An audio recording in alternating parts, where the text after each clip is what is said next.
Shalom saudara-saudara sekalian. Shalom. Shalom. Terima kasih Pak Beni untuk acaranya dan terima kasih juga Ibu Casey yang sudah memberkati kita lewat doanya. Terima kasih, saya melihat banyak sahabat-sahabat saya yang sudah bergabung di dalam pendalaman Alkitab holistik ini.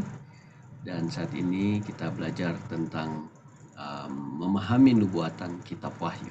Kita ada Bible Study setiap Selasa dan Kamis ya. Selasa adalah bagaimana mengenal Yesus lebih erat.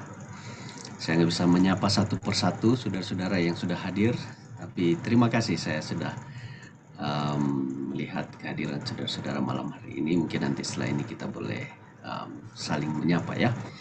Karena waktu kita sudah tetap berjalan, saya akan izinkan saya membagikan materi ini dalam bentuk PowerPoint, dan semoga apakah ini sudah nampak di layar saudara-saudara.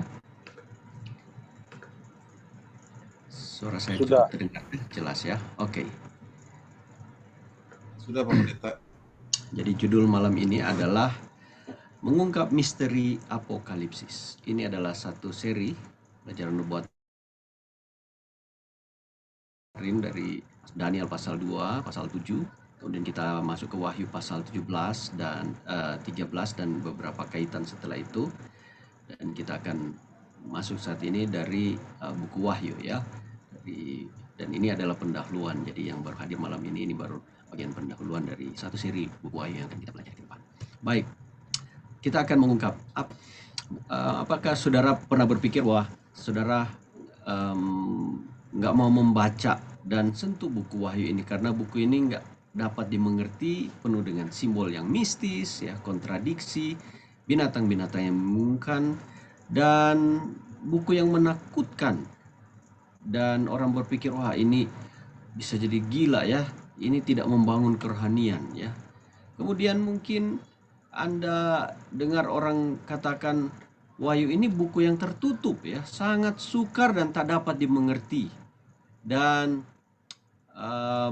bahkan ada yang bilang buku ini hanya bermimpi ngawur Yohanes waktu dia tidur katanya. Dan Wahyu ini bukanlah untuk zaman kita hidup sekarang ini ya. Jadi saya sudah menjadi pendeta selama 20 tahun dan selama pelayanan saya selama 20 tahun saya temukan banyak orang berpikir seperti ini. Nah, saat ini kita akan mengungkap misteri dari Wahyu ini ya, atau apokalipsis ini ya. Atau kata lain, saya akan membantu kita untuk membuat buku Wahyu ini sederhana untuk saudara semua dapat mengerti di saat ini ya. Sudah barang tentu ya, tidak mungkin Tuhan Allah ya yang maha bijaksana ya dan maha kasih ya, menyuruh anak-anaknya untuk membaca dan memahami isi Wahyu ini, tapi mustahil untuk dipahami ya. Itu tidak mungkin tentunya saudara-saudara. Nah, kalau begitu ada 4 prinsip utama untuk memahami buku Wahyu ini. Dan kalau saudara memahami prinsip ini, saudara akan mengerti buku ini ya. Buku ini adalah buku yang paling menarik di Alkitab ya. Oke, kita akan lihat prinsip pertama, yaitu Wahyu dapat dimengerti. Di dalam Wahyu 1 ayat 1 firman Tuhan katakan ya, inilah wahyu Yesus Kristus yang dikaruniakan Allah kepadanya supaya ditunjukkannya kepada hamba-hambanya yang harus segera terjadi, dan oleh malaikatnya yang diutusnya ia telah menyatakannya kepada hambanya Yohanes ya. Jadi saudara perhatikan kitab Wahyu ini dibuka dengan judul yang sangat jelas, yaitu Wahyu Yesus Kristus ya. Nah, apokalipsis ini adalah terjemahan Yunani yang artinya membuka untuk dipandang ya. Membuka, tutup, mengungkapkan, penyingkapan atau menampakkan sesuatu. Itu arti apokalipsis ya, bahasa Greka. Nah, kalau bahasa Inggris kita tahu itu revelation. Bahasa Belanda disebut openbaring Kemudian bahasa Manado, orang Manado bilang sok kaselia, batunjung, kasebuka. Kalau bahasa Batak, toba pangungkapon, Simalungun pangungkabon, bahasa Karo ketangkasen, dan bahasa Jawa wahyu. Ya. Nah, mari kita lihat apa kata Alkitab tentang buku Wahyu ini, ya. Atau pengungkapan ini dalam Wahyu 22 ayat 10, ya. Firman Tuhan berkata, lalu ia berkata kepadaku, jangan meteraikan perkataan-perkataan nubuat dari kitab ini, sebab waktunya sudah dekat.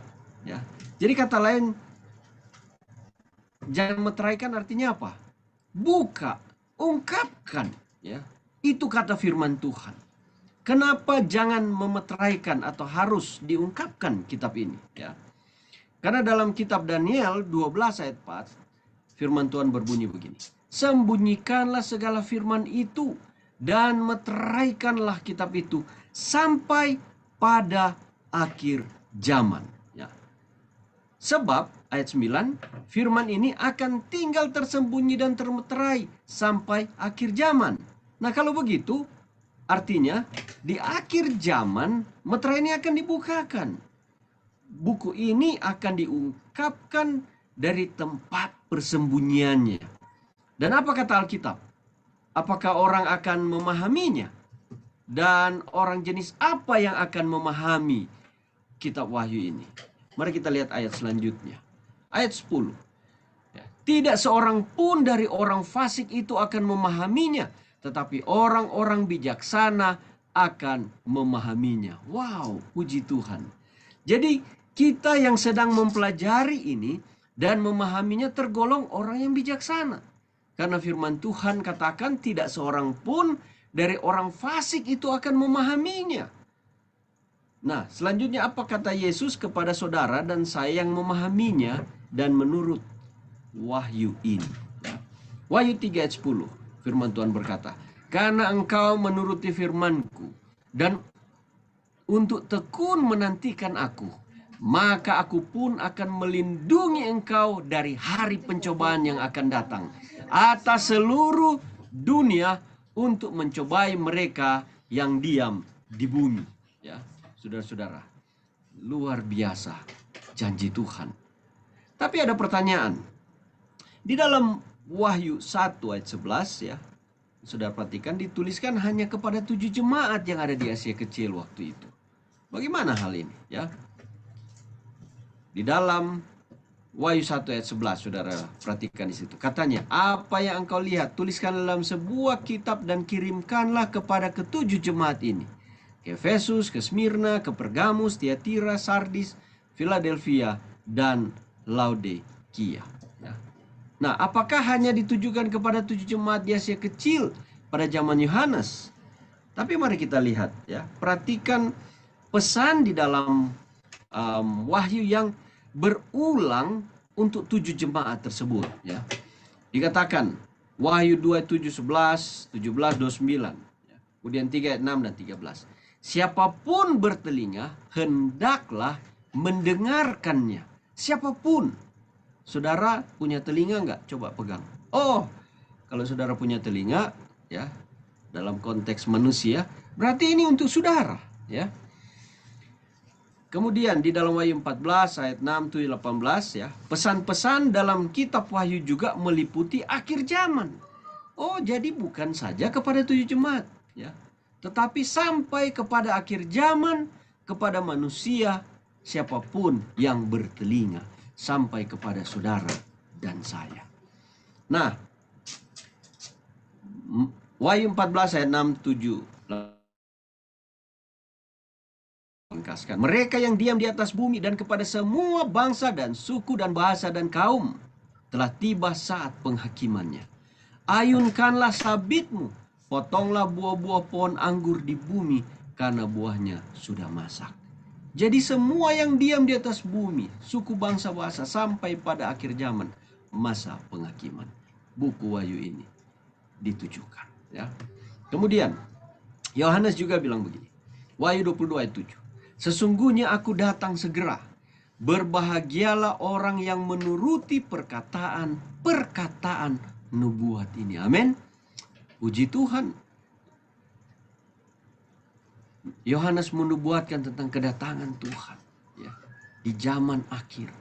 Dan orang yang menuruti perkataan nubuat ini adalah orang yang berbahagia. Saudara dan saya yang sedang belajar dan mau menuruti apa yang nubuat dalam wahyu ini katakan. Kita adalah orang berbahagia. Jadi wahyu ini diberikan untuk semua orang, ya, sampai akhir zaman. Kemudian selanjutnya dalam Wahyu 22 ayat 18. Aku bersaksi kepada setiap orang yang mendengar perkataan-perkataan nubuat dari kitab ini. Jika seorang menambahkan sesuatu kepada perkataan-perkataan ini, maka Allah akan menambahkan kepadanya malapetaka-malapetaka yang tertulis di dalam kitab ini. Saudara perhatikan itu. Setiap orang, ya. Buku Wahyu bukan saya kepada 7 jemaat, ya, di Asia Kecil itu, tapi sebenarnya itu untuk kepada semua orang. Ayat 19 katakan, dan jikalau seorang mengurangkan sesuatu dari perkataan-perkataan dari kitab nubuat ini, maka Allah akan mengambil bagiannya dari pohon kehidupan dan dari kota kudus, seperti yang tertulis di dalam kitab ini. Jadi dari bukti-bukti firman Tuhan ini menyatakan bahwa wahyu ini diberikan atau diungkapkan kepada gereja Tuhan atau semua manusia sampai akhir zaman, ya. Tulisan roh nubuat yang kita akan pelajari nanti dari buku Christ Object Lesson, ya, di mana mengingatkan kita akan pentingnya buku Wahyu ini bagi jemaat di akhir zaman, ya. Dari halaman 133, komentar roh nubuat ini mengatakan demikian. Pada waktu kita mendekati penutupan sejarah dunia, nubuatan-nubuatan yang berhubungan dengan hari-hari terakhir sejarah dunia harus kita pelajari dengan sungguh-sungguh, ya. Buku terakhir dari kitab Perjanjian Baru, apa itu? Buku Wahyu. Penuh dengan kebenaran-kebenaran yang perlu kita mengerti. Jadi kalau orang bilang, oh kita nggak bisa pelajari buku ini, tidak bisa dimengerti, hanya orang-orang tertentu yang bisa mengerti, atau ini membingungkan kita, bikin kita gila, ya, nggak mau baca. Berarti kita tidak diberikan, kita tidak memiliki hikmat daripada Tuhan, ya. Tuhan katakan bisa dimengerti. Kita harus pelajari dengan sungguh-sungguh karena penuh dengan kebenaran. Dan orang yang mengerti, firman Tuhan katakan tadi, adalah orang yang bijaksana. Tuhan membukakan kepadanya apa? Hikmat kepadanya. Kemudian selanjutnya dikatakan, setan telah membutakan pikiran banyak orang sehingga mereka senang dengan maaf apa saja untuk tidak menjadikan kitab Wahyu sebagai pelajaran mereka. Jadi kalau ada orang-orang berkata seperti itu tadi yang saya katakan, ya, mereka penuh dengan maaf untuk tidak mau mengerti, mempelajari. Siapa yang butakan pikiran mereka? Setan, ya.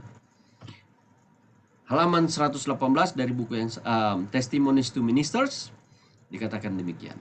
Jikalau umat kita bisa setengah sadar saja, kalau mereka menginsyafi dekatnya peristiwa-peristiwa yang digambarkan dalam wahyu, suatu reformasi akan terjadi di dalam jemaat-jemaat kita. Haleluya, saudara-saudara. Kalau kita mau reformasi jemaat, kita harus setengah sadar saja, ya, untuk memahami peristiwa yang ada, maka jemaat itu apa? Terjadi reformasi. Apalagi kalau kita sadar sepenuhnya, ya. Jadi mari kita pelajari buku ini, ya. Kita perlu mempelajari nubuatan buku Wahyu karena ada kebenaran-kebenaran yang penting kita ketahui di dalamnya.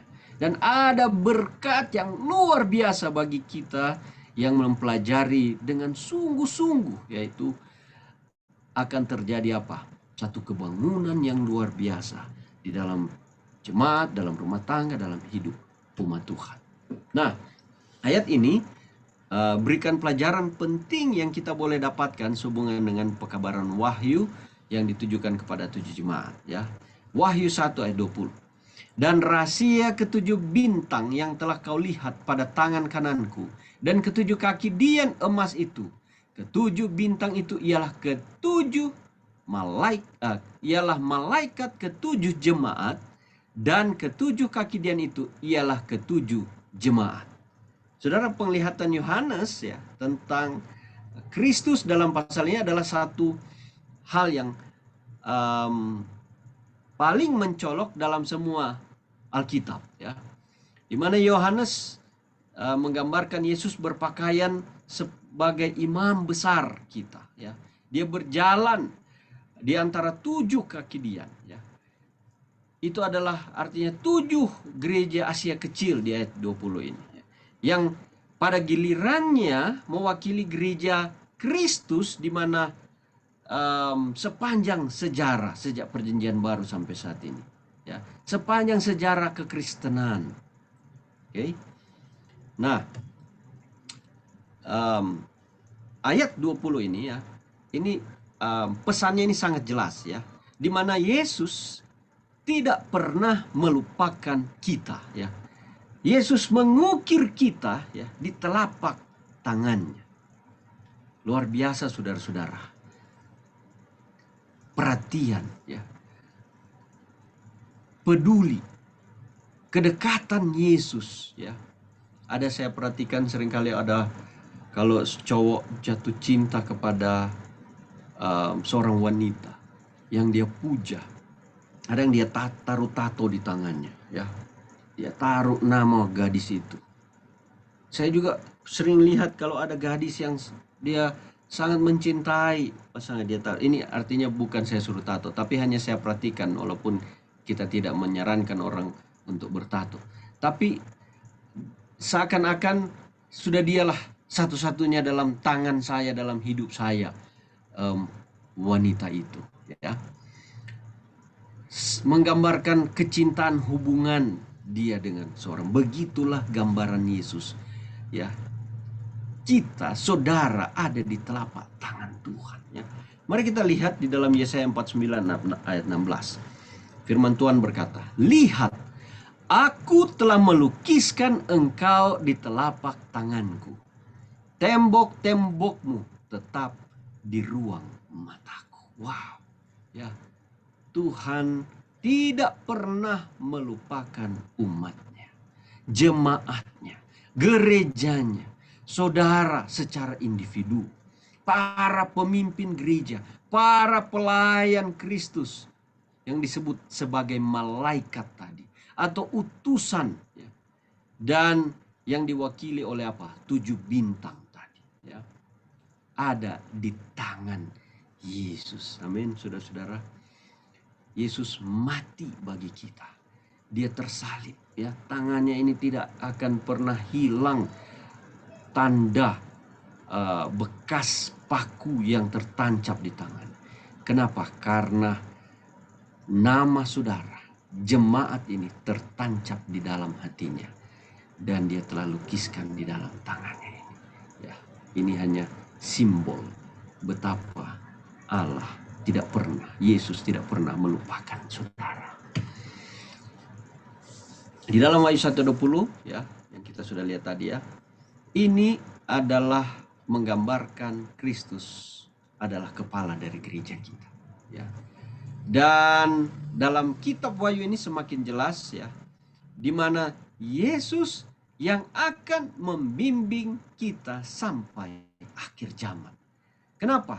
Karena dia adalah Tuhan yang telah menaklukkan musuhnya, menaklukkan kuasa yang jahat itu, roh-roh jahat yang telah menyebabkan banyak kehancuran, banyak penderitaan di dunia ini. Banyak manusia jatuh dan binasa. Tetapi puji Tuhan, Yesus telah menaklukkan kuasa itu ya. Melalui apa? Melalui kasih karunia-Nya, melalui kasih yang tak terhingga dari Yesus Kristus itu ya.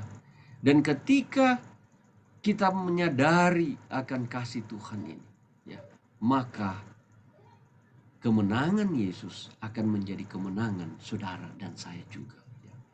Dan kita diberikan jaminan untuk menjadi anak-anak Allah. Bahkan menjadi penguasa, pemerintah bersama dengan Tuhan di surga. Itulah berkat yang Tuhan telah janjikan kepada saudara. Kuasa, ya, keselamatan, kemenangan, dan apa? Hidup kekal menjadi bagian kita. Jadi bagian pertama ini, ya, dengan kita pelajari buku Wahyu, ya, dengan pemikiran bahwa Allah telah disingkapkan, ya, diungkapkan kebenaran dalam buku ini untuk masa saat ini. Allah telah membuat buku ini jelas dimengerti. Ya. Inilah prinsip yang pertama, dapat dimengerti. Kemudian, ya, yang kedua, kenali bahwa setiap pasal adalah tentang Yesus yang terdepan dan pusat dari buku Wahyu. 2 minggu lalu ada KKR di sini.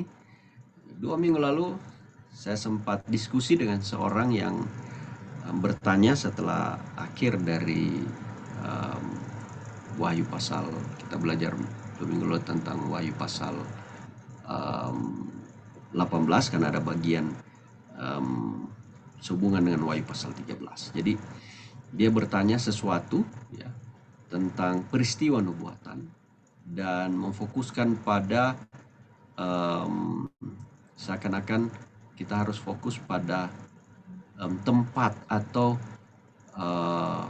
lokasi, ya, di dalam Alkitab, peristiwa yang terjadi tapi lokasinya di mana dan sebagainya. Tapi saya katakan, ketika kita belajar buku Wahyu, jangan sampai salah fokus, ya. Karena fokus kita adalah Yesus yang kita harus kenali, yang kita harus lihat di dalam nubuatan-nubuatan ini, di dalam pelajaran ini, ya. Itu berbicara tentang Yesus, fokusnya, ya, pusat dari buku Wahyu. Jangan sampai kita miss direction, sehingga yang kita fokuskan adalah peristiwa-peristiwanya, tanggal-tanggalnya, ya, dan kita lupa bahwa poin yang paling penting adalah tentang Yesus Kristus, ya.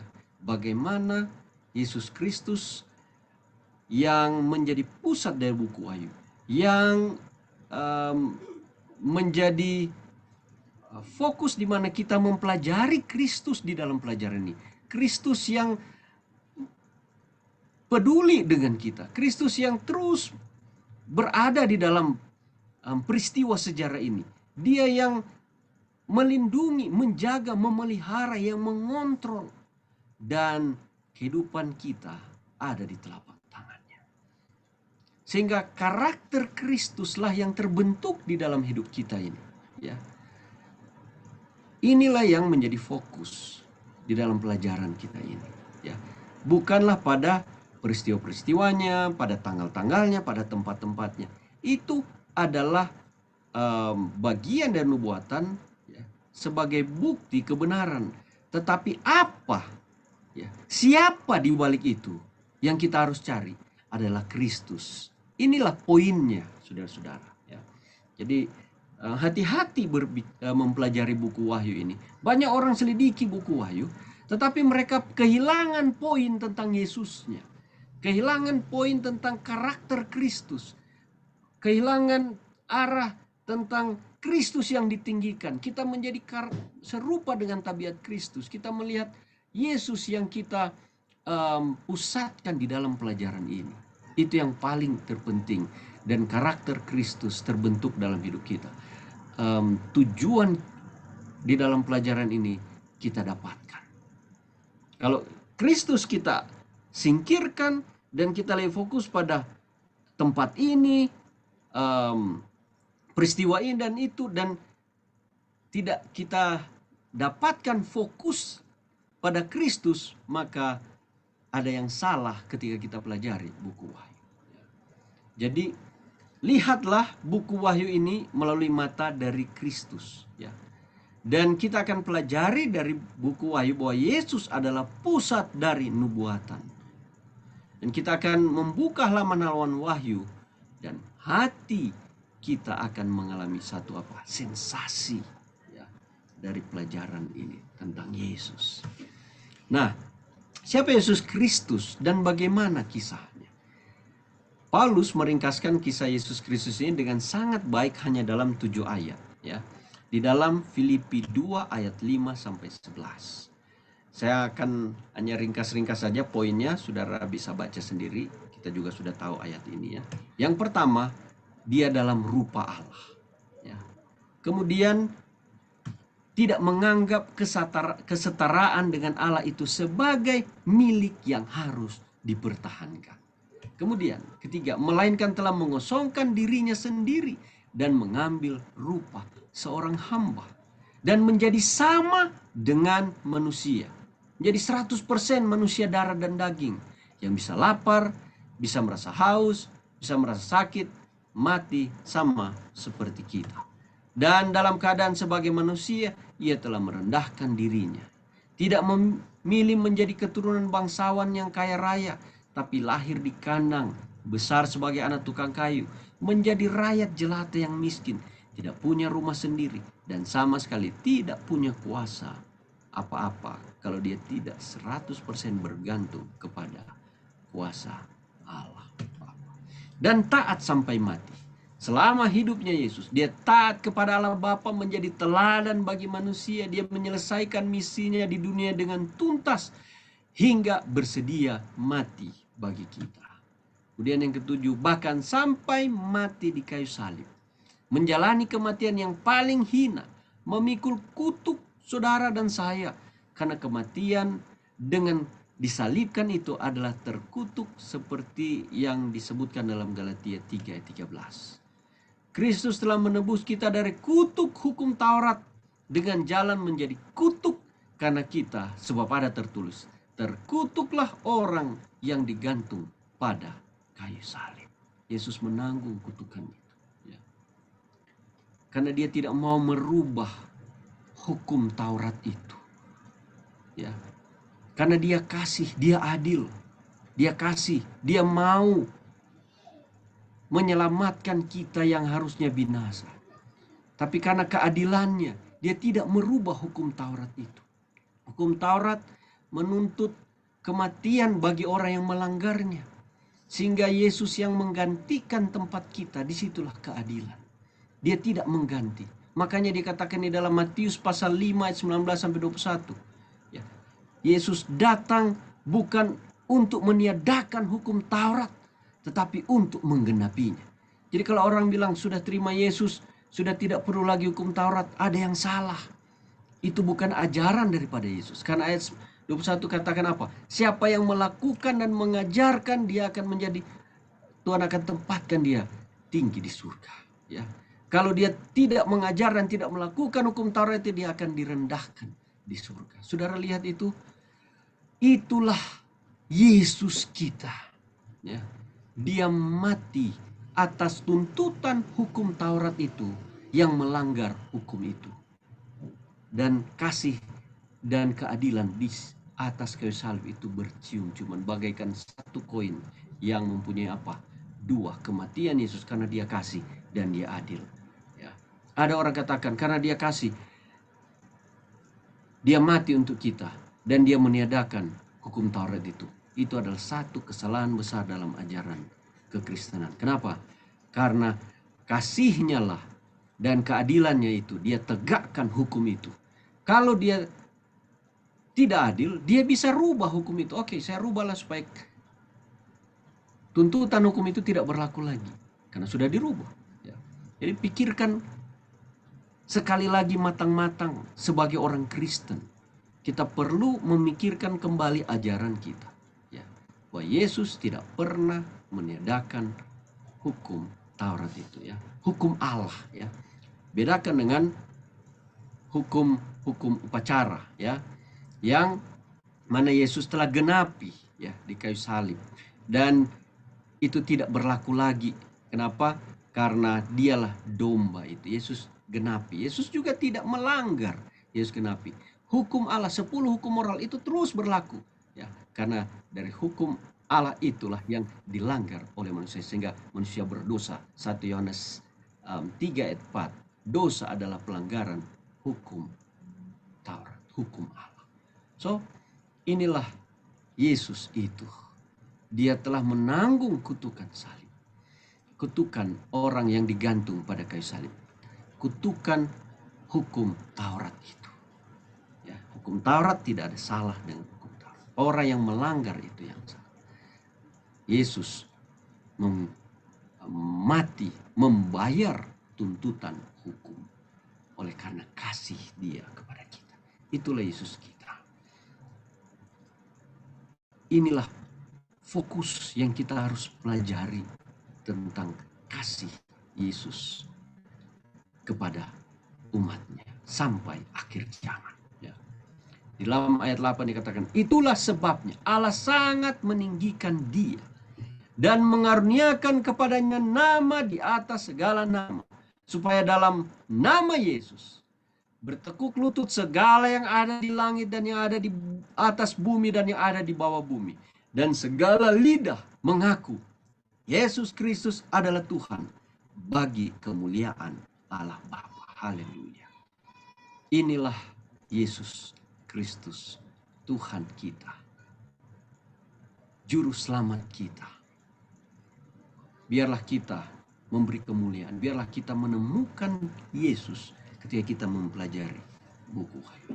Nah, saudara-saudara, di dalam buku Wahyu paling sedikit ada 37 nama atau gambaran yang diberikan kepada Yesus. Sudah lihat itu? Bahkan ada 137 kali diulangi nama-nama tersebut dalam 3 pasal pertama. Dan 250 kali disebutkan dalam seluruh buku Wahyu. Mari kita lihat hal itu ya. Gelar bagi Yesus. Saya ringkas-ringkaskan saja ayat ini ya. Yang pertama ya, yang sudah ada dan yang akan datang. 1 ayat 4. Saksi yang setia. Pasal 1 ayat 5. Yang pertama bangkit dari orang mati. Pasal 1 ayat 5. Kemudian di ayat yang sama dikatakan yang berkuasa atas raja-raja di bumi ini. Yang mencintai kita. Yang membebaskan kita dari dosa dengan darahnya. Kemudian ayat 8 pasal 1 dikatakan dia adalah Alfa dan Omega. Ayat yang sama berkata dia adalah yang maha kuasa. Ayat 13 seperti anak manusia. Yang awal dan yang akhir. Ayat 17. Yang hidup. Ayat 18. Yang memiliki kunci maut dan Hades. Ayat 18. Haleluya. Luar biasa gelar bagi Yesus ini. Nah, di dalam judul suratan buku ini adalah Wahyu Yesus Kristus. Ya, tentang Yesus Kristus. Saudara perhatikan di dalam kitab Wahyu ini dibuka dengan apa? Judul Wahyu Yesus Kristus. Nah, dari mana Yesus dapatkan buku ini? Ya. Buku Wahyu lahir dari hati Allah sebenarnya. Dan Allah berikan kepada Yesus. Yesus kemudian berikan kepada malaikat. Dan dari malaikat dia berikan kepada Yohanes. Kemudian Yohanes menuliskan untuk kita. Jadi kita membaca tulisan Wahyu ini dengan perasaan ajaib. Kenapa? Karena kita tahu ini datang dari hati Allah. Ini bukan buku manusia. Bukan buku biasa. Bukan buku tentang budaya masa kini. Ini pekabaran akhir Allah untuk manusia yang datang dari hati Allah. Saudara-saudara. Haleluya. Luar biasa. Nah, oke, kita lihat urutannya ya. Seperti inilah ya. Allah pada Yesus, malaikat, kemudian dari Yohanes kepada gereja. Jadi wahyu atau pengungkapan Yesus Kristus. Yang pertama, wahyu ini datang dari Yesus Kristus. Kedua, isinya mengungkapkan tentang Yesus Kristus. Dan ketiga, Yesuslah yang mengungkapkan peristiwa yang akan datang. Saudara, karena ini datang dari hati Allah dan pengungkapan tentang Yesus Kristus dan peristiwa yang akan datang. Nah, apa yang akan kita dapatkan dari buku Wahyu ini, ya? Wahyu 1 ayat 3, ya. Yesus katakan, "Berbahagialah ia yang membacakan dan mereka yang mendengarkan kata-kata nubuat ini, dan yang menuruti apa yang ada tertulis di dalamnya, sebab waktunya sudah dekat." Kita akan mengupas sedikitnya dua kata kunci di sini, ya, yaitu berbahagia dan waktunya sudah dekat. Dan kita akan pelajari kata waktunya sudah dekat dengan kita lihat Wahyu 1 ayat yang ke-7, ya. Dikatakan, "Lihatlah, ia datang dengan awan-awan, dan setiap mata akan melihat dia, juga mereka yang telah menikam dia, dan semua bangsa di bumi ini akan meratapi dia." Ya, amin. Jadi kata waktunya sudah dekat ini adalah kedatangan Yesus Kristus yang kedua kali. Nah, inilah tema buku Alkitab, ya. Dan tema yang diulang-ulangi dalam Wahyu. Saudara perhatikan, Wahyu 22 ayat 7, "Yesus, sesungguhnya aku datang segera." Ya. Kemudian 22 ayat 10, "Sebab waktunya sudah dekat." Ayat 12 katakan, "Sesungguhnya aku datang segera." Dan ayat 20 katakan, "Ya, aku datang segera." Inilah, ya, tema yang diulang-ulangi, kata kunci yang kita lihat di dalam buku Wahyu. Kemudian yang kedua tentang berbahagia. Ini dari bahasa Greka makarios, atau bahasa Inggrisnya blessed, happy artinya, ya. Jadi dari aslinya dari kata dasar makar, artinya happy, ya. Inilah kata bahagia itu, ya. Nah, ada dua penggunaan makarios di Perjanjian Baru. Yang pertama artinya adalah seorang yang makarios atau diberkati dapat menjadi bahagia. Kedua, atau beruntung, fortunate, oleh karena lingkungan hidup di sekitarnya atau oleh karena kebaikan hati ilahi yang dilimpahkan kepada orang tersebut, diistimewakan, privilege, ya. Inilah dua penggunaan makarios di Perjanjian Baru. Nah, mari kita lihat contoh makarios pada saat Yohanes di Pulau Patmos dalam Wahyu 1 ayat 17 sampai 18. "Ketika aku melihat dia, tersungkurlah aku di depan kakinya, sama seperti orang yang mati. Tapi ia meletakkan tangan kanannya di atasku lalu berkata, 'Jangan takut, aku adalah yang awal dan yang akhir dan yang hidup. Aku telah mati, namun lihatlah, aku hidup sampai selama-lamanya, dan aku memegang segala kunci maut dan kerajaan maut.'" Saudaraku, kita tahu Yohanes mendapat hayal waktu ini sekitar tahun 90-an AD, ya, after desire, setelah Yesus. Dan dia telah terpisah dengan Yesus sekitar kurang lebih 60 tahun lamanya, ya.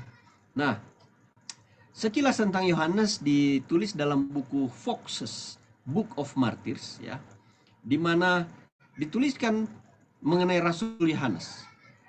Yohanes ini adalah seorang nabi yang menonjol. Dia seorang rasul, dia saleh, dan dia penginjil, dan dia martir, ya. Yohanes juga ini dikatakan dia disebut rasul yang kekasih. Dia adalah murid dari Yohanes Pembaptis, ya. Dan salah satu dari 3 di antara yang paling dekat dengan Kristus. Dan dia selalu terima informasi tentang kehidupan Yesus yang paling terselubung, ya, dibanding dengan yang lainnya. Yohanes, dia mendirikan gereja-gereja di Smyrna, Pergamus, Sardis, Philadelphia, Laodikia, dan Tiatira. Nah, pada saat itu kerajaan Roma dipimpin oleh Kaisar Domitian, ya. Kaisar ini seorang yang kejam.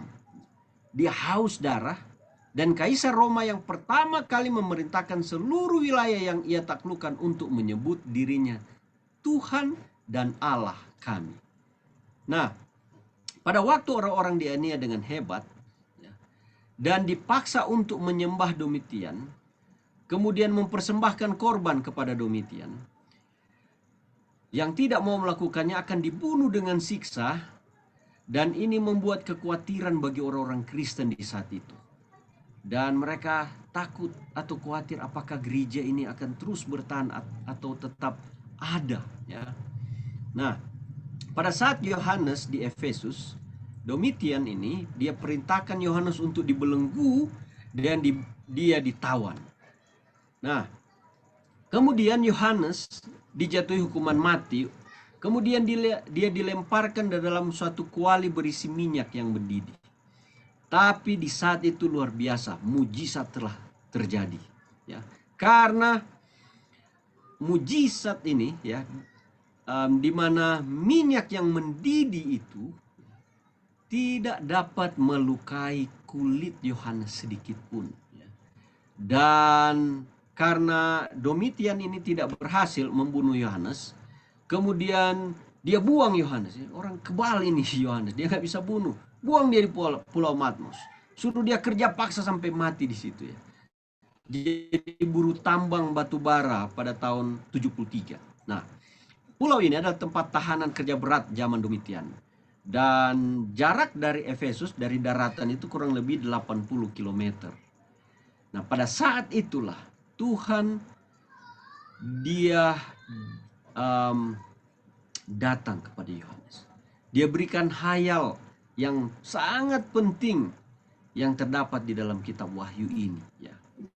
Dan jika sekiranya kitab Wahyu ini dituliskan dalam bahasa yang sama seperti Injil Yohanes yang lain dan surat-surat kepada jemaat, ya, pasti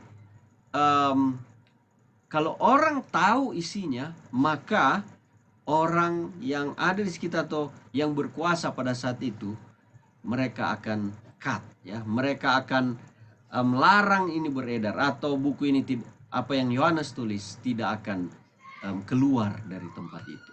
Nah, itulah sebabnya kitab Wahyu ini ditulis dengan simbol-simbol yang hanya dapat dimengerti oleh orang-orang yang dapat hikmat dan Roh Kudus.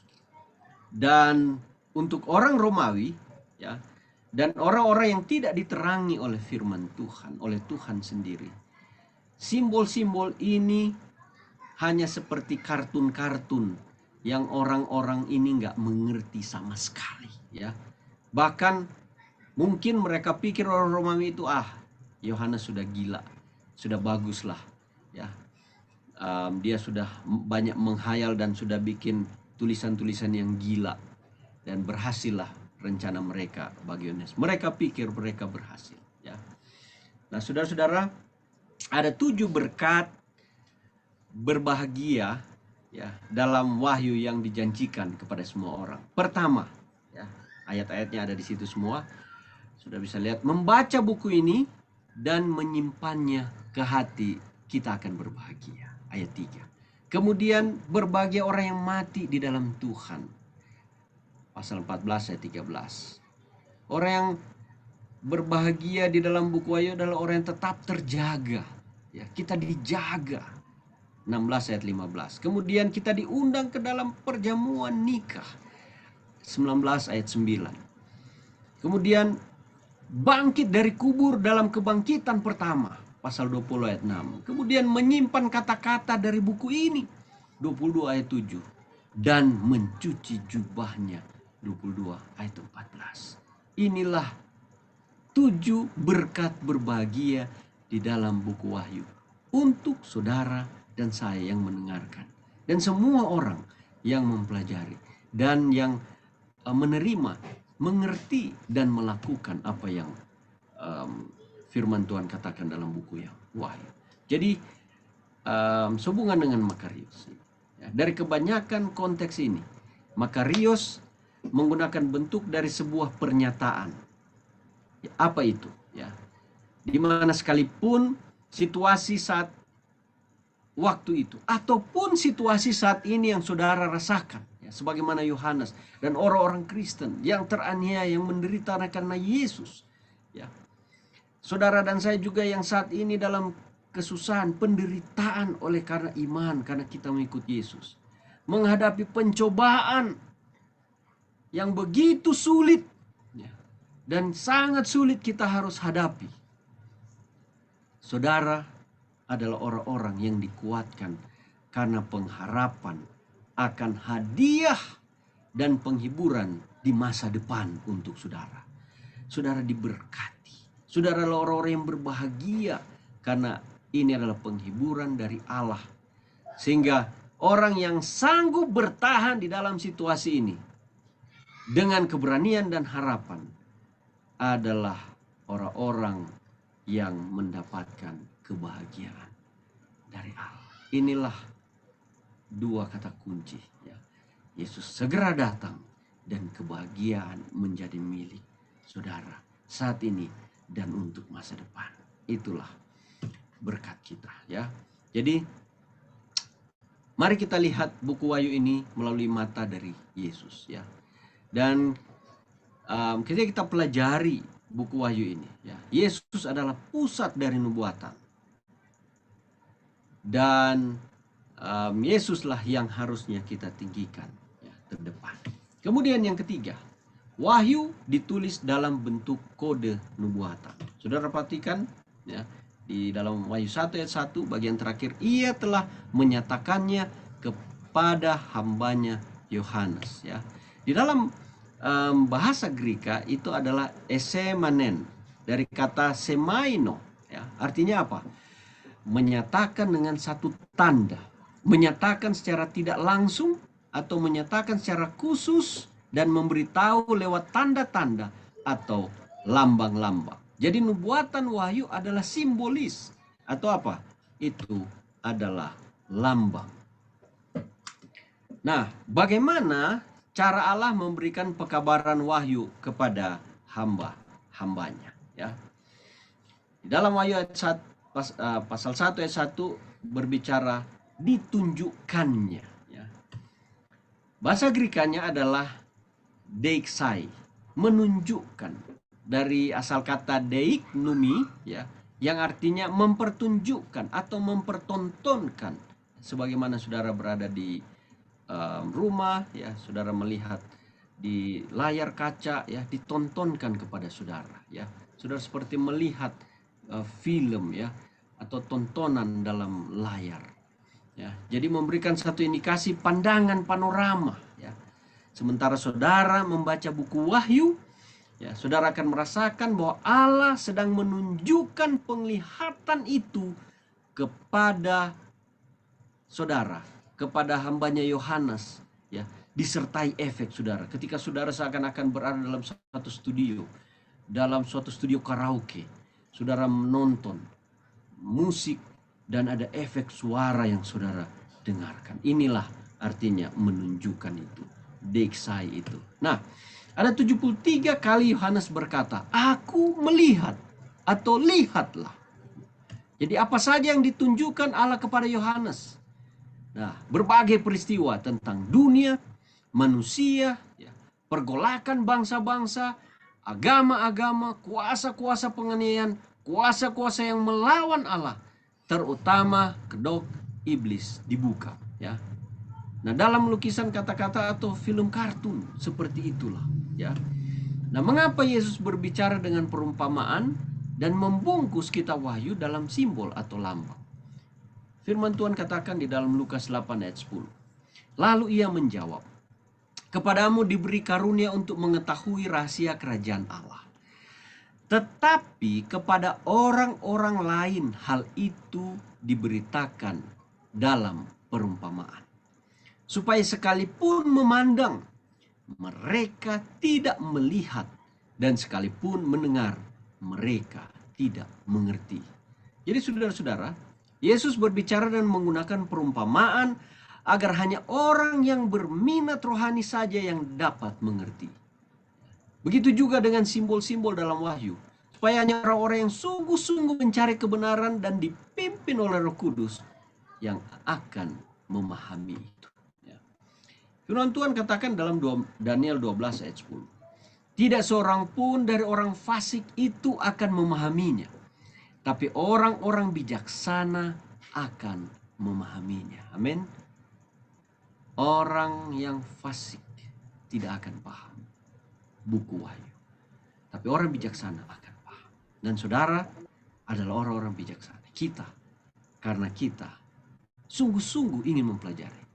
Saya ajak kita semua ya, dalam seri ini jangan sampai kita ketinggalan ya, setiap hari Kamis untuk memahaminya, mempelajarinya. Dan kita akan disebut orang-orang bijaksana, orang-orang yang siap bersedia bagi kedatangan Yesus, orang-orang yang paling berbahagia di dalam dunia ini, di dalam menghadapi pencobaan saat ini maupun masa depan, orang-orang yang punya pengharapan di dalam Yesus. Nah, jadi dalam buku Wahyu musuh Allah secara terang-terangan dinyatakan dan umat Allah ditunjukkan, luar biasa. Dijelaskan tentang siapa umat Allah dan siapa musuhnya. Nah, kalau seandainya buku Wahyu ini ditulis secara harafiah, tentu musuh Allah telah menghancurkan berabad-abad yang lalu. Ya, musuh Allah sudah hancurkan buku ini. Itulah sebabnya buku ini ditulis sedemikian rupa agar hanya umat Allah saja yang dapat mengerti buku Wahyu. Ya, kalau kita pelajari dari buku Wahyu pasal 2, pasal 7, pasal 13, ya, di sana kita tahu bagaimana sejarah dunia ini. Kemudian apa yang terjadi sampai akhir dunia. Dan kita juga lihat tadi bagaimana Yohanes ya sudah digoreng, kemudian tidak mati, dibuang ke Pulau Patmos, dan dia menulis kitab Wahyu ini. Sehingga dengan simbol-simbol buku Wahyu ini terselamatkan. Orang-orang yang fasik ya tidak akan memahaminya, dan orang-orang bijaksana yang akan memahaminya. Nah, ada 88 simbol ini seperti kode yang harus dibuka untuk memahami makna pesan Wahyu. Dimana semua buku dalam Alkitab ya menemukan akhir mereka dalam buku ini. Jadi saudara-saudara, ketika kita mempelajari buku Wahyu ini seperti kita lihat akhir dari cerita dari Alkitab atau kesimpulan, dan kita dapat melihat ya, kunci-kunci di dalam Alkitab ya, ada di dalam dengan kita mempelajari simbol-simbol dan membandingkan apa yang ada di dalam seluruh Alkitab, kita dapat menemukan jawaban yang luar biasa. Kita seperti terbuka pikiran kita memahami Alkitab ya. Ada satu kisah yang menarik, dan saya termasuk hampir sama cerita itu. Ketika saya baca majalah atau saya baca sesuatu cerita, saya baca bagian terakhir dulu supaya saya mau tahu siapa yang menang, siapa yang jagoan, siapa musuh, siapa penjahat ya. Dan saya suka cari tahu yang terakhir ini, pengen tahu langsung kesimpulan. Kemudian saya baca yang pertama dan saya tahu jalan cerita, saya tahu siapa penjahat dan siapa yang jagoan ya. Nah, begitulah ketika kita belajar buku Wahyu. Jadi ada satu kali seorang anak katanya ketika dia membaca sebuah cerita ya, komik, dia baca yang bagian terakhir, kemudian dia lihat, oh si ini penjahatnya, oh si ini jagoannya, hero-nya ya. Kemudian pada waktu dia balik ke bagian awal dari cerita ini, setiap kali dia membuka lembaran-lembaran dan dia menemukan penjahat ini dengan liciknya berpura-pura baik atau apa, dengan menipu dan seakan-akan dia berhasil awal-awal, biasa kan begitu cerita. Dan yang jagoan biasanya kalah-kalah duluan ya, disakiti dan sebagainya. Dia akan bilang begini, oh penjahat, seandainya kamu tahu nasib akhirmu seperti yang saya sudah tahu, katakan dia sudah baca, maka engkau tidak akan melakukan hal seperti ini kepada jagoan ini, karena jagoan ini akan menang. Jadi itulah perasaan dia ketika setiap kali dia membaca lembar-lembar, karena dia sudah tahu. Begitulah ketika kita mempelajari Wahyu ini.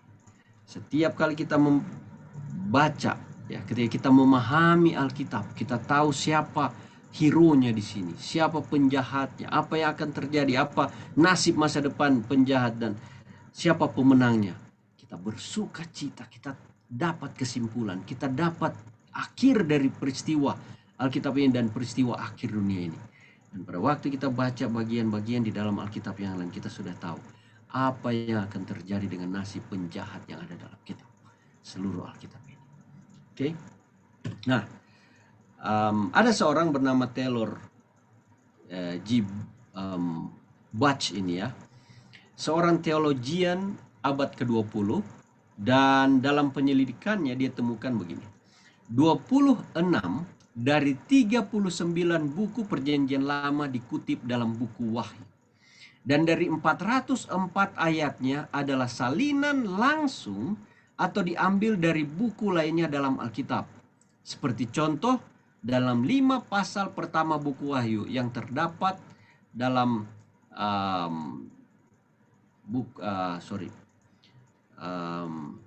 ayat-ayat di ayat 27 ya, 15, 13, 14 ayat-ayat perjanjian lama ya. Jadi kita harus tetap mengingat bahwa untuk mengerti nubuatan dan lambang wahyu, kita harus mempelajari apa yang dikatakan penulis Alkitab lain mengenai tema yang sama ya. Dan kita akan melihat contoh-contoh lambang dan artinya yang Alkitab itu sendiri berikan. Oke.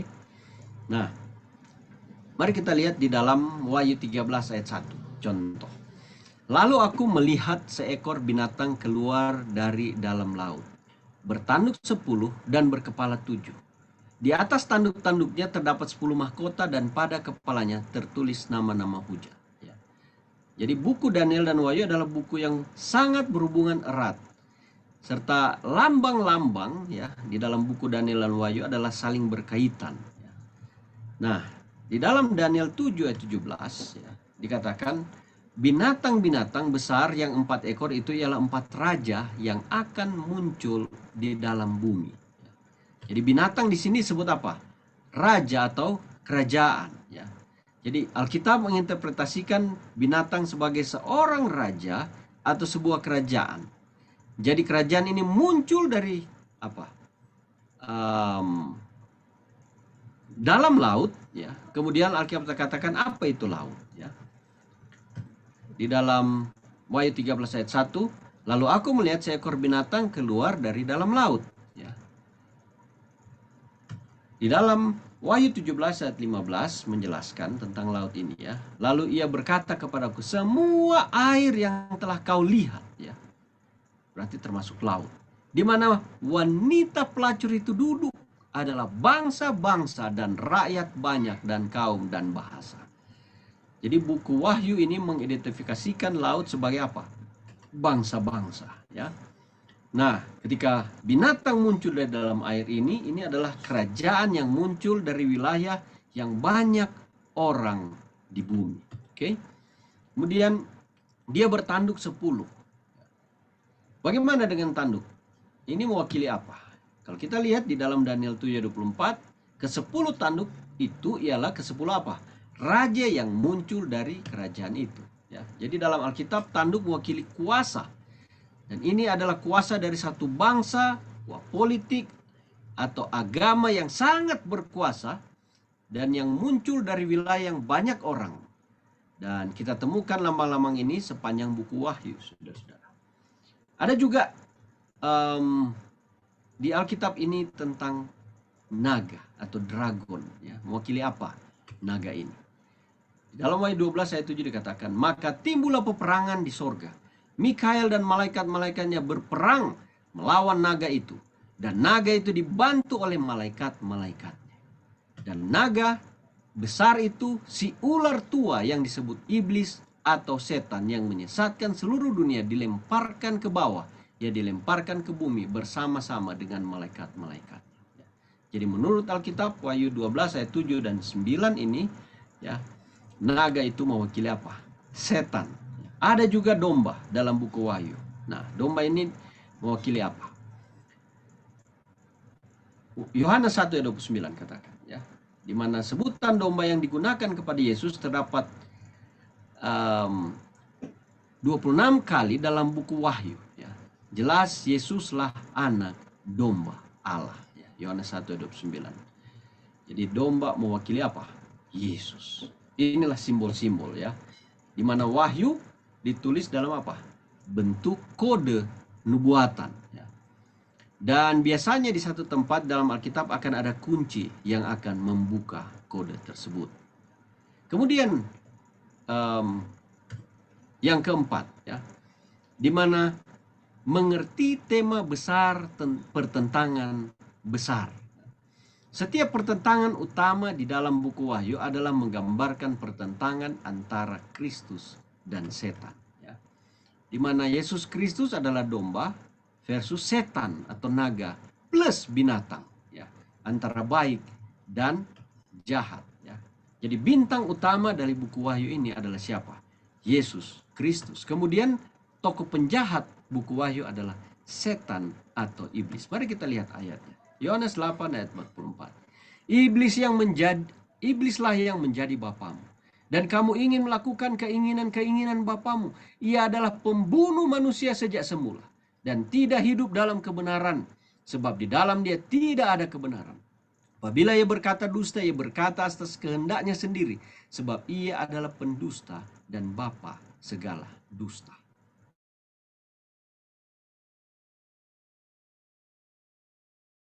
Segala dusta. Nah, selanjutnya dikatakan 2 Korintus 11 ayat 13. Adalah rasul-rasul palsu, pekerja-pekerja curang yang menyamar sebagai rasul-rasul Kristus. Inilah penjahat di buku Wahyu itu. Menyamar seperti Kristus. Ya. Kemudian di dalam 2 Korintus 11 ayat 15 dikatakan, jadi bukanlah satu hal yang ganjil jika pelayan-pelayannya menyamar sebagai pelayan-pelayan kebenaran. Kesudahan mereka akan setimpal dengan perbuatan mereka. Jadi ada pelayan-pelayan iblis setan di antara pelayan-pelayan kebenaran, ya. Dan mereka menyerupai seperti Kristus di sana, ya. Inilah hebatnya iblis dalam berbagai penipuan, makanya dia disebut bapa segala pendusta. Kalau orang tidak sungguh-sungguh menjadi orang Kristen, belajar firman sungguh-sungguh, mudah tertipu, sangat mudah, bahkan tanpa mereka sadari mereka sedang ditipu. 2 Korintus 11 ayat 14 katakan, sebab orang-orang itu adalah rasul-rasul palsu, ya.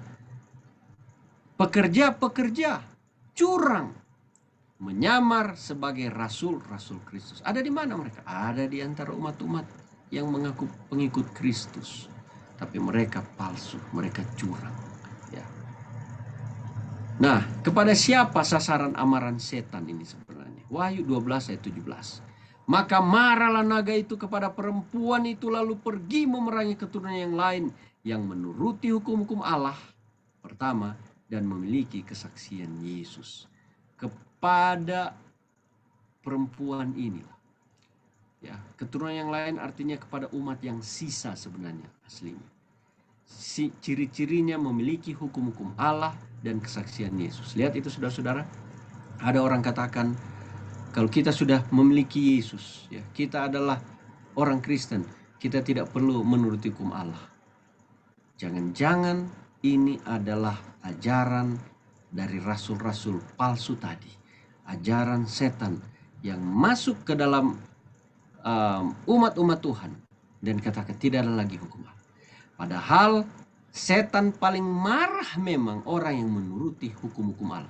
Sehingga dia buat apa saja untuk membutakan pikiran orang.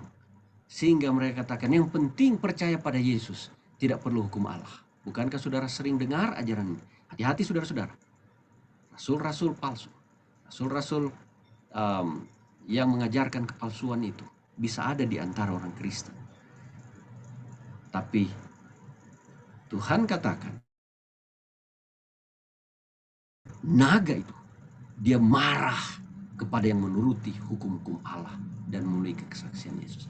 Inilah ciri-ciri umat Allah yang benar yang menjadi sasaran amaran setan. Kalau saudara menemukan ada jemaat, umat yang menuruti hukum-hukum Allah dan memiliki kesaksian Yesus, berarti ini adalah umat Allah. Mereka dimusuhi oleh setan. Karena setan tidak mau mereka menuruti hukum-hukum Allah. Perhatikan ini saudara-saudara. Simbol-simbol ini jangan pernah disepelekan ya. Kalau saudara tidak mau binasa di akhir zaman ini. Kemudian Matius 25 ayat 41. Dan ia akan berkata juga kepada mereka yang di sebelah kirinya, enyahlah dari hadapanku, hai kamu orang-orang terkutuk, enyahlah ke dalam api yang kekal yang telah sedia untuk iblis dan malaikat-malaikatnya. Inilah nasib iblis itu terakhir, saudara-saudara. Dia akan dilenyapkan ya di dalam api. Dan ayat 20, dan iblis yang menyesatkan mereka. Oh, jadi orang-orang yang sesat itu, yang Alkitab mengatakan hukum Allah ya, harus dipelihara oleh umat-umat Tuhan yang mengaku pengikut Yesus. Kemudian ada yang menyesatkan ajaran itu, yang tidak mengajarkan hukum itu sebagai umat Tuhan. Yesus katakan di dalam Matius tadi, kita sudah lihat 5:17, dia akan direndahkan dari sorga. Bahkan di dalam Wahyu 20, apa itu direndahkan? Artinya mereka akan apa? Dilemparkan ke dalam lautan api dan belerang. Dan tempat binatang dan nabi palsu. Dan mereka disiksa siang malam. Kekal artinya dibinasakan ya. Kalau sudah dilempar di api, dibinasakan selama-lamanya kekal. Bukan artinya dibakar, prosesnya terbakar terus ya. Kita bukan makhluk yang kekal. Kita ini kalau dibuang di api ya habis binasa.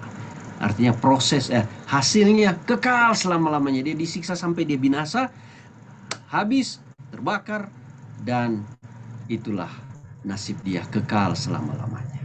Itu pengertiannya ya. Jadi tidak ada lagi dosa. Tidak lagi orang berdosa, penyebab dosa setan, dan dosa itu sendiri harus dibinasakan. Ya. Jadi saudara-saudara, inilah panggilan Tuhan. Ya. Ternyata buku Wahyu ini, Apokalipsis ini, ya, dapat dimengerti pertama. Kedua, setiap pasal adalah tentang Yesus yang terdepan dan pusat dari buku Wahyu. Kita harus temukan dia di situ. Ya. Jangan salah fokus. Kemudian ketiga, wahyu ditulis dalam bentuk kode nubuatan.